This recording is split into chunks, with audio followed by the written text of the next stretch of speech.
Gentlemen of media, today in council we had that requires the utilization of methanol in our economy.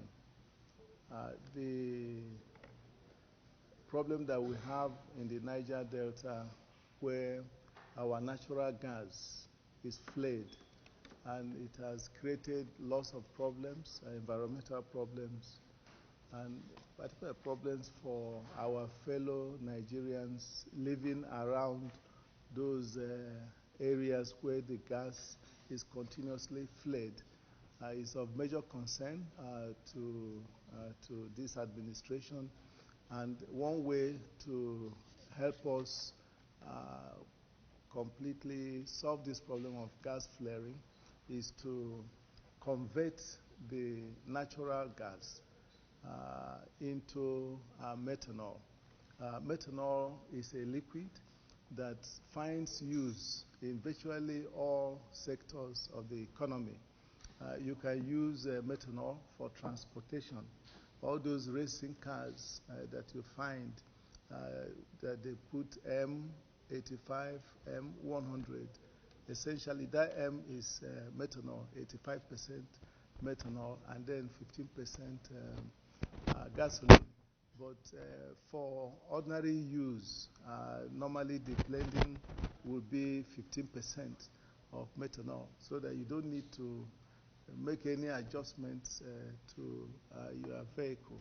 Then also, methanol can be used to replace diesel for all these trucks that we find on our highway, because methanol is cheaper and it is environmentally friendly, so that all the problems that are associated with the use of diesel, that can be solved, by the use of methanol. Also, our women, our people in the rural areas can use methanol for cooking, so that it will replace kerosene. Because when you cook with kerosene, you have soot, it darkens your pot, it creates health problems for you. But methanol does not have that. It's very clean and also safe and cheap. It's one way that we can utilize our gas in our rural areas, and it's going to help us in this problem of deforestation, because today we're losing many of our forests, our trees, because we're using them for domestic energy use. So methanol will do this.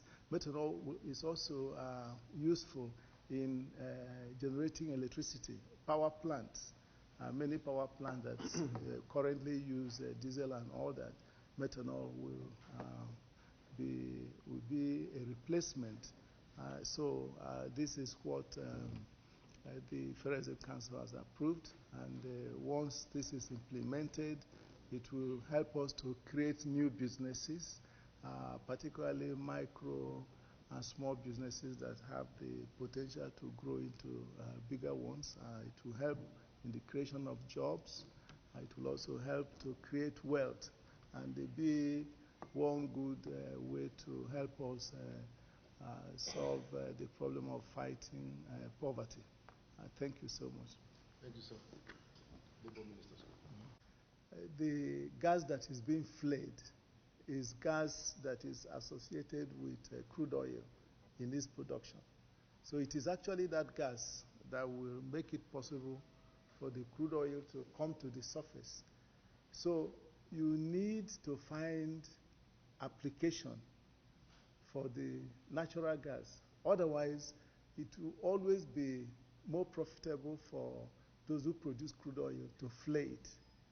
And since we found oil in Olibri in 1956 and we started producing oil, we have always been flaring our gas, and it is the worst thing that can happen, because it's creating serious problems for our people.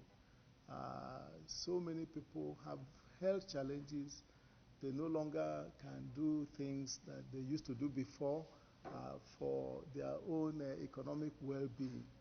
And if you notice, we have never and it's very important that I mention this, try to exploit the gas value chain.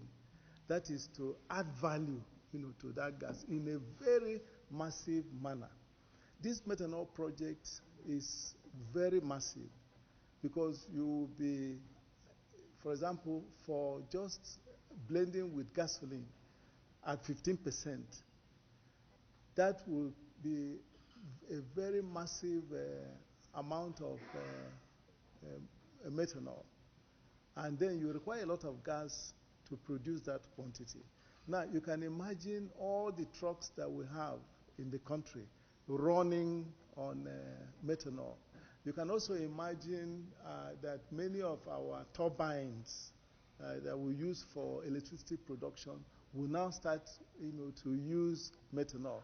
Then you can imagine where our rural people, our people in the rural areas will now replace kerosene with methanol. Because once methanol comes in, nobody would like to buy kerosene. Because one, in addition to even the soot that you find, kerosene is, when you use it continuously, it may affect even your sight and your health. So the application of methanol is in areas that almost everybody, every family will be involved is quite large.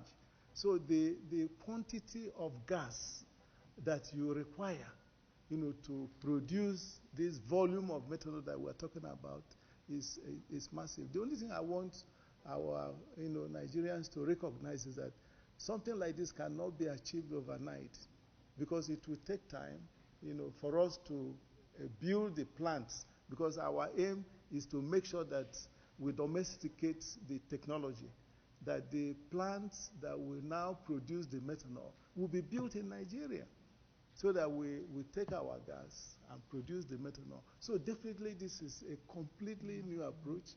It has never happened before, but it's going to happen. And with time, you will find that because the person who owns that factory, and it's going to be, it's the private sector that will really champion this. It's not a government project. All that we're doing is to help to make sure that we acquire this technology, that we domesticate it, and that we transfer it to our people. That's what we're trying to do. Then the private sector will take over. So the person who will spend a lot of money building the factories to produce methanol will be the person. You can't. He or she must always look for the gas. And it's important to know that this gas is such that almost 85% of it is methane that you need for the methanol. So the man who has this factory will always go for the gas. So you can see why this one will work beyond what has happened before. So I thank you so much. Thank you, gentlemen. Thank you, sirs. Thank you. I think we have answered all the questions, so thank you very much. Okay, yes, sir. So how are you? Thank you. Yes, no, I don't ask that question because I wanted to know the orientation. Oh, okay. So,